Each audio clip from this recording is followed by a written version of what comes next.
Salam alaikum. Je vais répondre à la question de mon condisciple du Burkina qui m'a posé une question. Comment gérer la peur?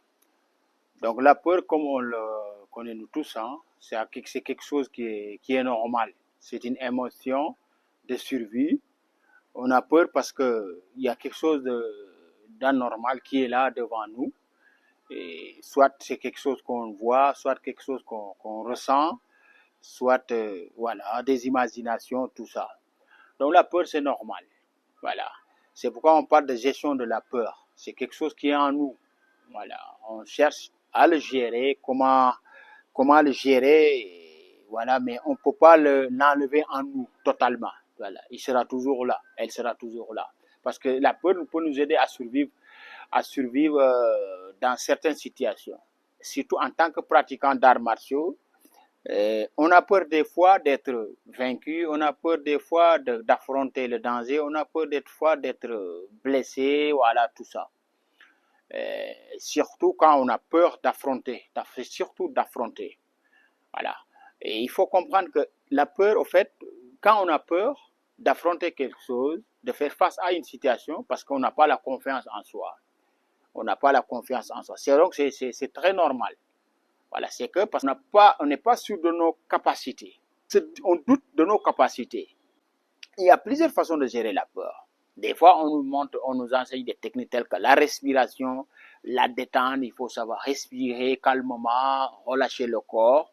Et effectivement, parce que quand on a peur, on voit l'organisme, au niveau de l'organisme, on sent qu'il y a quelque chose qui change, tel que le rythme cardiaque qui s'accélère. On voit des tensions au niveau du corps, on est tendu, tout ça. C'est des manifestations physiques et psychologiques aussi, mentales. Donc, on sait que la peur est là. Donc, et on nous apprend souvent à respirer calmement, à détendre le corps pour éliminer ces tensions. Parce que dès qu'on élimine les tensions, ça veut dire que la peur n'a plus d'impact, n'a pas assez d'effet. Voilà. Donc, plus on a des tensions, plus le rythme cardiaque s'accélère, ça veut dire que la peur nous domine davantage. Maintenant, si on arrive à rabaisser le rythme cardiaque, à la ramener à la normale et à éliminer les tensions, ça veut dire que la peur commence à s'abaisser, à diminuer. On commence à contrôler la peur, à maîtriser la peur. Si on comprend les techniques de respiration, voilà, on ne respire pas n'importe comment. Il y a une façon de respirer, bien sûr, mais aussi comment détendre le corps. Comment détendre le corps. Donc, des fois, on pense qu'on est détendu alors qu'on n'est pas détendu. Des fois, on pense qu'on n'a pas de tension alors qu'on a des tensions. Donc, tout ça, c'est des choses qui nous arrivent. C'est des choses qui nous arrivent. Donc, du coup, il faut apprendre, voilà, ça s'enseigne, ça s'apprend dans les arts martiaux. Maintenant, moi, là où je vais surtout insister, c'est nos méthodes d'entraînement. Les arts martiaux tels que c'est enseigné actuellement, on sait que c'est plus ce qu'on voit, c'est plus académique, c'est plus sportif. Voilà. Ce qui fait que nos capacités pour le combat réel, affronter le vrai combat de survie dans la rue, on a du mal à s'en sortir. Parce que nos entraînements ne sont pas adaptés à la rue. Les entraînements que nous faisons à la salle ne sont pas adaptés à la rue. Donc, il va falloir que nous-mêmes, qu'on change nos méthodes d'entraînement, qu'on change nos techniques d'entraînement par rapport à ce que nous faisons et adapter ça à la rue. C'est-à-dire que les techniques d'entraînement doivent être plus proches de la rue. Moi, je me rappelle à Kaolack, des fois, je pense que c'était les samedis ou les mercredis, il y a un jour où on faisait des combats. Et les combats étaient traditionnels. Tout était permis, mais contrôlé. On se cognait carrément. On se cognait. Le maître, il est là, il va chronométrer, voilà. Tu entends les coups, hein, boum. Et tu voyais les gens, ils encaissaient, ils frappaient. Et ça, c'est très proche de la rue. C'est ça qui est dans la rue. Voilà. Donc, je pense qu'il faut qu'on change nos méthodes d'entraînement. Et sinon, on a toujours peur d'affronter. Voilà, on a toujours peur de faire un combat. On a toujours peur face à un agresseur. On a toujours peur face à quelqu'un qui nous menace dans la rue. Maintenant, c'est ce qui peut-être qui préparent la compétition. Eux-mêmes, ils ont plus de chance parce qu'au moins, ils s'affrontent. Même si c'est des règles, mais au moins, ils s'affrontent. Voilà, c'est ce qu'ils font, l'entraînement sportif. Ce qu'ils font les combats pour préparer les compétitions. Eux, au moins, ils ont un niveau qui est mieux que ceux qui n'ont jamais fait de combat. Voilà. Donc, c'est ça. Mais même dans le combat, dans l'entraînement sportif, ça ne suffit pas. Ça ne suffit pas. Donc, on dit qu'il faut transpirer à la salle pour éviter de saigner dans le champ de bataille. Il faut qu'on change nos types d'entraînement. Voilà. Nous, ce que je dis tout le temps, moi, il fut du temps, je n'ai jamais osé dire à un élève, prends un couteau, attaque-moi.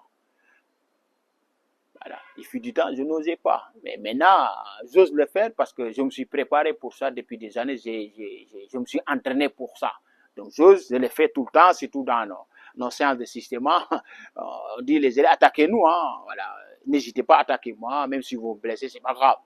Mais là, il fut du temps, je n'osais pas le faire. Parce que l'entraînement que je faisais, c'était pas du tout ça. C'était pas ça. Donc, je pense que c'est surtout, il faut qu'on change nos méthodes d'entraînement. Il faut qu'on s'entraîne comme des guerriers. Et ne pas comme le cinéma. Voilà. Il ne faut pas se laisser tromper par le cinéma, les films, de tout ça. Ça, c'est des cinémas, c'est des choses codifiées, c'est des entraînements codifiés où on répète les techniques. Mais dans la rue, la personne qui va t'attaquer, tu ne sais pas comment il va t'attaquer, tu ne sais pas quand il va t'attaquer, tu ne sais pas où il va t'attaquer, les trois niveaux. Alors que dans les entraînements que nous faisons, les démonstrations, on dit ouais, attaque à la tête. Si une personne t'attaque à la tête, c'est comme ça que tu vas faire. Si une personne te poignarde ici, il faut faire comme ça. Mais est-ce que tu sais ce que dans la rue, tu sais ce que l'autre va faire? Tu ne sais pas. Donc, je l'ai toujours dit, les entraînements que nous faisons ne sont pas adaptés à la rue. Hein. Il faut qu'on change, il faut qu'on s'entraîne comme des guerriers. Voilà. Et j'ai une fois dit à un de mes élèves, un maître qui n'a jamais eu de blessure sérieuse à l'entraînement, il lui reste beaucoup de choses à faire. Moi, je donne l'exemple.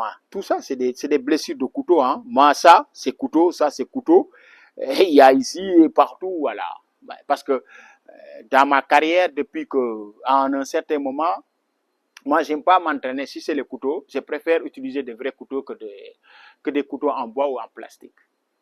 Voilà. Parce que psychologiquement, il faut qu'on te prête. C'est la raison pour laquelle dans les arts martiaux russes, comme le système, nous, on s'entraîne avec des vraies armes, des vrais couteaux et des machettes. Des vraies machettes. Voilà. Et des fois, c'est ça. Parce qu'il faut aller à la réalité. Dans la rue, la personne, l'agresseur ne va pas sortir un couteau en bois ou en plastique. Il va sortir un vrai couteau. Voilà. Donc, si tu n'es pas habitué psychologiquement à toucher ces armes, à attaquer, à se défendre contre ces armes, psychologiquement, tu perds 50% de tes capacités. Et la peur, dès que la peur se déclenche, tu es foutu. Mais quelqu'un qui est habitué à s'entraîner avec ça, surtout avec des attaques multiples, de vrais couteaux, tu te défends, mais il a moins peur face à une situation. Il a moins peur. Il peut gérer sa peur, donc il peut se défendre facilement s'il a appris les arts martiaux. Donc, je pense que c'était surtout ça par rapport à la question, juste que les gens essaient d'améliorer. C'est ce qu'ils veulent se limiter aux sportifs, ils vont se limiter aux sportifs, ils vont s'entraîner pour le sport.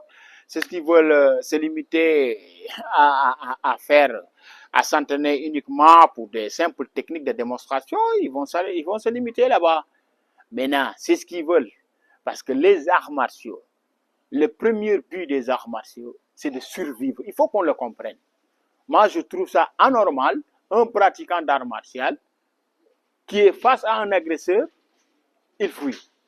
Face à une agression, il fuit ou bien il a du mal à se défendre. Surtout des ceintures noires, surtout des gradés. Il y en a, ça existe, il faut qu'on se dise la vérité. Je connais des cas comme ça. Je donne un exemple. Une fois, j'allais faire un stage qu'on faisait à la place du vent à l'université. Maintenant, chaque maître, c'était toutes les disciplines. Moi, j'avais décidé de faire les techniques de couteau. Et quand j'ai montré la technique, il y a un de mes élèves, Zahir, il a sorti un couteau, un vrai couteau, hein, parce qu'on s'entraînait avec ça. Et il y avait un condisciple qui devait travailler avec lui. Et quand il a vu le couteau, le gars, il lui a dit, c'est les ceintures noires, hein, d'une discipline, bien sûr. Et il me dit, le gars, il dit, non, mais maître, ça, c'est pas sûr. Non, il faut comprendre, il faut chercher un truc, un bâton, ou que ça, c'est pas sûr. Tu vois comment il imagine? Et ça, c'est un entraînement codifié, on vous montre des techniques à répéter. En tant que tu as peur. Mais cette personne, tu penses que quand un agresseur ou un malfaiteur va l'attaquer avec une machette, tu sais qu'est-ce qu'il va faire? Tu le savais déjà. Donc c'est ça. Voilà. Des anecdotes, ça m'est arrivé par exemple à l'hôpital principal. Chaque année à l'université, on amenait là-bas des blessés. Et ça, c'était les couteaux. Hein. Un jour, il y a un médecin qui nous a dit, vous les gars du Viet Vodao là, chaque année vous amenez ici des blessés. Mais vous là, il faut faire doucement. Hein? Après, l'autre médecin lui a demandé, nous a demandé, vous entraînez, vous vous entraînez avec des vrais couteaux? On dit oui. Il me dit, ah, c'est la raison pour laquelle. Mais le médecin, il dit, mais attention, hein, dans la rue, il n'y a pas de couteaux en plastique. Les gens attaquent avec des vrais couteaux. Moi, je suis d'accord avec vous, mais il faut faire doucement quand même. Parce que chaque année, il faut qu'on amène minimum une personne, on la va l'amener à l'hôpital principal. Chaque année. C'était entre 2000, 2003, 2004, 2005 jusqu'à 2006. Parce que là-bas, pour moi, j'ai toujours pensé à la rue. Quand je m'entraîne, pour moi, c'est la rue. Et mes élèves, mes anciens élèves, je les formés comme ça. Voilà. Donc, il faut avoir, c'est ça. Tu t'entraînes, il faut te préparer pour la rue. Mais il y a beaucoup, ils n'ont pas ça dans la tête. Ce qui fait que dans une situation critique, une vraie situation, ils ont peur. Ils ont peur. Ils ont peur. Oui.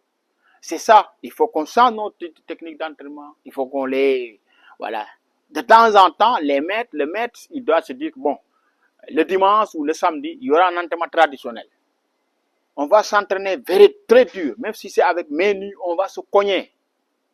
Voilà. Voilà. C'est ça, on va se cogner. Voilà. Il faut, c'est ça les arts martiaux. Oh, les arts martiaux, c'est pas du mannequinat. Il faut qu'on les arts. Et le malheur en est que tu vois beaucoup de gens qui portent des grades supérieurs. C'est des mannequins. Tu tapes, tu les blesses, ils sont là. Des jours, ils vont pouvoir venir à l'entraînement. Voilà. Il faut qu'on change nos méthodes d'entraînement. Voilà. On essaie de planifier pour trouver des entraînements, des fois, qui sont proches de la rue.